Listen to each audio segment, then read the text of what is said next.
My name is Theodore Johnson. I'm known for my impatience, especially when it comes to food. I prefer to eat quickly. Burgers and sandwiches are my favorites, easily devoured in a few bites. BLTs, in particular, have always been a staple for me. On this particular day, I was enjoying a rare day off from running the surgical clinic I own. I spent the late morning at my go-to diner near the station, renowned for its chicken dishes. After a drink and a good mood boost, I indulged in a chicken and egg sandwich, which served as both my breakfast and lunch. My clinic is situated in a regional city with a population of just under 100,000. The area around the station features a fair amount of commercial facilities. The diner is located on the bustling shopping street that stretches from the station, and just a few doors down is my clinic. Beyond the shopping street, the residential neighborhoods spread out, leading up to a low mountain dotted with farms. My family home is perched on that mountain and was once known for its specialty summer oranges. Both my parents passed away in their late 80s, and I like to think they lived a fulfilling life. Now, as I approach 60, I live alone in the house they left behind. I was married once, but after 7 years, we parted ways due to personality conflicts. Since then, I've found that living alone suits me far better than married life ever did. That day, as I made my way up the mountain slope towards my house, still feeling good from the drinks and a full belly, I heard a young woman scream. Looking up, I saw summer oranges tumbling down the slope. I quickly sprang into action. I caught one with my left hand, stopped another with my right foot, and intercepted a third with my left foot. The fourth orange rolled between my legs, and for the fifth one, I instinctively used a grilled chicken I had brought back for my evening drink to catch it with my right hand. Holding onto the oranges, I made my way up the slope to where the young woman stood. On reaching her, I found a young woman in her early 20s with short hair and a look of distress. "Ouch, I think I might have sprained my ankle," she said, seated on the ground and rubbing her ankle. She was dressed in sporty white leggings. I handed her the oranges I was holding and knelt to examine her ankle. "Ouch there," she winced, indicating the spot. It was indeed a mild sprain. Not wanting to leave her there, I offered her my shoulder and helped her down the slope to my clinic. I applied a patch, wrapped her ankle tightly in a bandage, and gave her some first aid. "Come back tomorrow. I'll give you a thorough examination then," I instructed. Even though it was my day off and I had enjoyed a few drinks, I was confident it wasn't anything serious, but I wanted to be sure. "It's all my mom's fault," she said. I corrected her. "When talking to others, you should say mother, not my mom." She responded with a cheeky smile. "Oh yes, sir."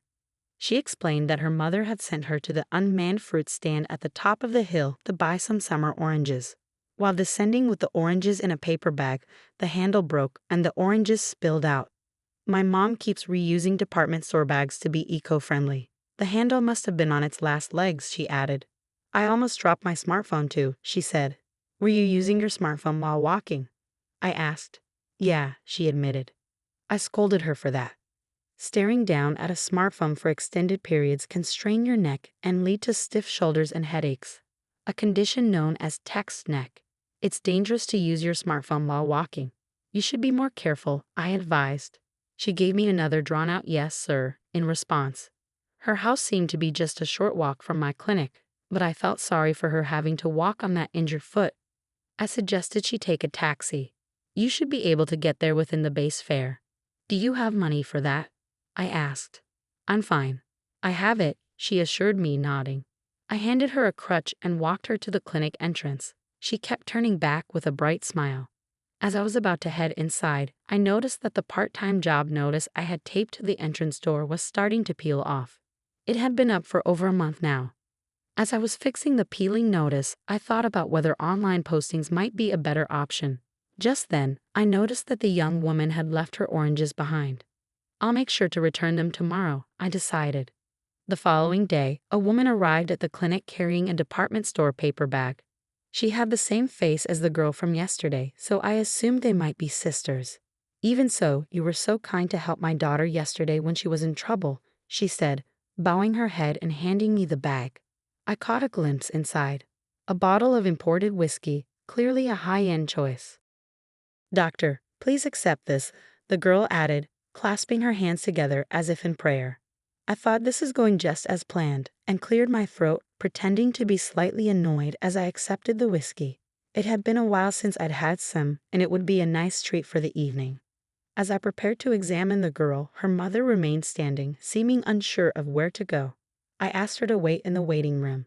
"This isn't kindergarten. You don't need to stay here," I said. "Yes, you're right. I am in the way, aren't I?" Her acknowledgement was a bit unsettling, but I handed her the forgotten oranges, and she took them with her to the waiting room. The x-rays confirmed that the girl's leg was fine and should heal fully in 2 to 3 days. Within 10 minutes of finishing the treatment, the mother and daughter returned. "Doctor, we wanted to discuss the part-time job notice you posted out front," the mother said, her demeanor now brisk and eager. Her eyes sparkled as she looked at me. "Would you consider hiring one of us?" I found myself staring at the mother, still convinced they must be sisters. Would my daughter be suitable for the job? Or perhaps this one beside her?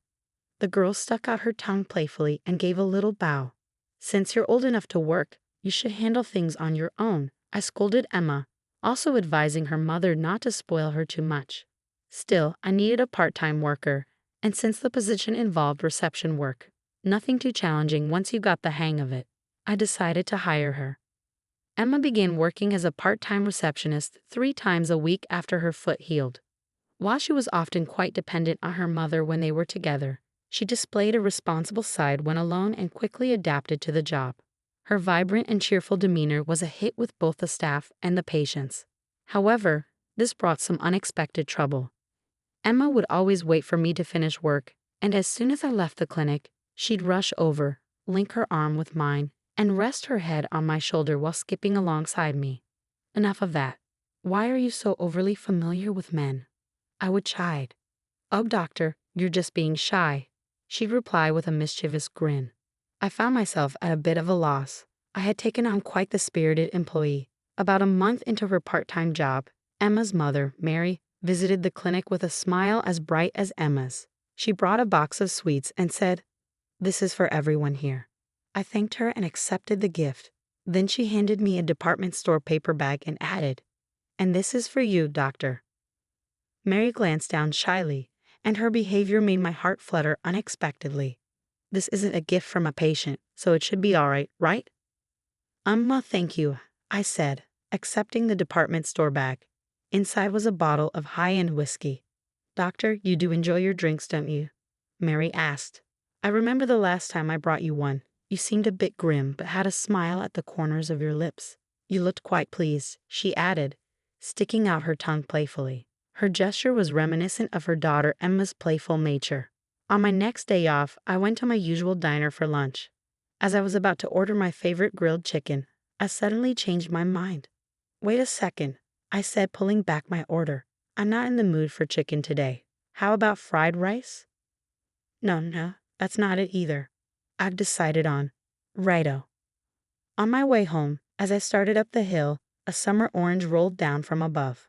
I picked it up and looked up the hill to see Emma standing there with a mischievous smile. She waved and began running down the hill towards me. "Be careful. Don't fall," I called out. When she reached me, she stopped to catch her breath, her scent faintly sweet. "Doctor, have you been drinking?" she asked. I nodded. "What did you eat?" Emma inquired. "Well, some side dishes and for the last dish." "Righto," I replied. "What about dinner?" she asked. "I haven't decided yet," I said. "In that case, come over to my place. Let's eat together." Without waiting for my response, Emma pulled out her phone and called her mother. "It's settled then, doctor. My mom also wants to treat you to dinner," Emma declared. "Remember to call her mother, not my mom," I corrected. With some time still left before dinner, I decided to part ways with Emma and head home. We agreed to meet in front of the clinic at 5:00 p.m. When I arrived, Emma was already there, passing the time on her smartphone. "You should cut back on that smartphone use," I said. Emma shrugged and stuck her tongue out at me playfully. As we walked towards her house, she slid her arm through mine, and I had given up trying to resist. "Is your father around?" I asked. She replied plainly that she didn't have a father. My mom is a single mother, so my father was never in the picture. I regretted asking as soon as the words left my mouth. Emma then proudly shared that her mother, Mary, worked the cash register at a large supermarket across the train station. She boasted about how Mary was faster and more accurate at the register than any other employee and treated every product with care. For Emma, Mary was someone to be proud of. Emma and Mary lived in an old 2-bedroom apartment that had clearly seen better days. "I hope it's all right to drop by so suddenly tonight," I said. "Oh, it's our pleasure," Mary responded warmly. After all, Emma was the one who insisted on inviting you. As Mary and I exchanged greetings at the entrance, Emma gave me a gentle push into the house. On the modest dining table, Mary had laid out an array of dishes: beef and potato stew, Cobb salad, ribeye steak, and grilled salmon.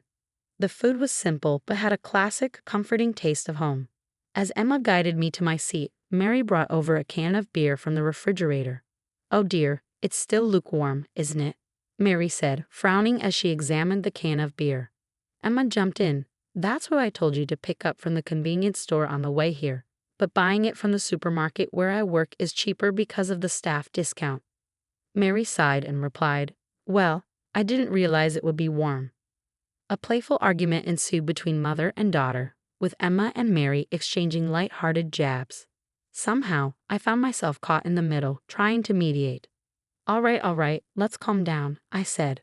"Whether it's cold or lukewarm, beer is still beer. It's perfectly fine." With that settled, we sat down to enjoy the meal Mary had prepared. As we ate, Mary remarked, "I don't think we've ever had dinner with a man before." "At home like this, have we?" Mary said, amused. "But dear, we had dinner with Tom before, remember?" Mary continued, "That was when we were kids. He was just a boy, not a man." Emma replied with a grin, then turned to me to explain that Tom was an old childhood friend from kindergarten. "Excuse me, I need to use the restroom," Emma announced. "You don't need to announce that," Mary chided lightly, then turned to me with an apologetic bow. Emma stuck her tongue out at me before dashing off to the restroom. Mary took a sip of her beer, which she said she rarely drank, and her cheeks flushed slightly pink. "You know," Mary began, "the day you helped Emma when she twisted her ankle and scolded her, she told me all about it." "I'm sorry about that," I said, feeling a bit awkward. "No, it's okay," Mary reassured me. She seemed quite happy about it. "Happy about being scolded?" I asked, surprised. "Yes," Mary said with a smile. She's been raising Emma as a single mother, working hard to shield her from any blame about not having a father. Emma's turned out to be such a good, obedient girl, but as a mother, I sometimes feel like I can't scold her properly. At that moment, Emma returned from the bathroom with a carefree air and hugged me from behind. "Hey, did you wash your hands properly?" I asked Emma as she returned from the restroom. At 10:30 that evening, I said my goodbyes to Mary and Emma and began the climb up the hill to my house. As I walked, I started reflecting on the night. Normally, on my days off, I'd head straight to bed, preparing for the next day. But tonight, after spending time with Mary and Emma, it felt like a missed opportunity just to go home and sleep. Maybe a walk through the night streets would be nice. So I changed direction and strolled under the blue moon, taking in the quiet of the night. I thought about my past, about how I'd once failed at marriage and resigned myself to a life of solitude. Yet, here I was, contemplating the possibility of something new. The following day, after work, I visited the supermarket where Mary worked, located across the station. I found her working efficiently, her movements swift and purposeful. Just as Emma had described, Mary was a quick worker. Her smile was constant, but her eyes were focused and serious. I could have watched her for hours. "Oh, doctor, it's unusual for you to come by the supermarket," Mary said with a smile. Once she made sure there were no customers behind me, she placed a "Please use the next register" sign on her counter. From then on the days Emma had off from her part-time job, I would stop by Mary's supermarket after work. Mary adjusted her schedule to match my visits and would meet me at the coffee shop next to the supermarket. 6 months later, Emma said to us as we posed for a photo, "You two seem a bit tense, don't you?" We were at a photo studio in town. Instead of a wedding ceremony, we had opted for a commemorative photo, our wedding photo. The flash went off as the photographer's cue signaled another shot.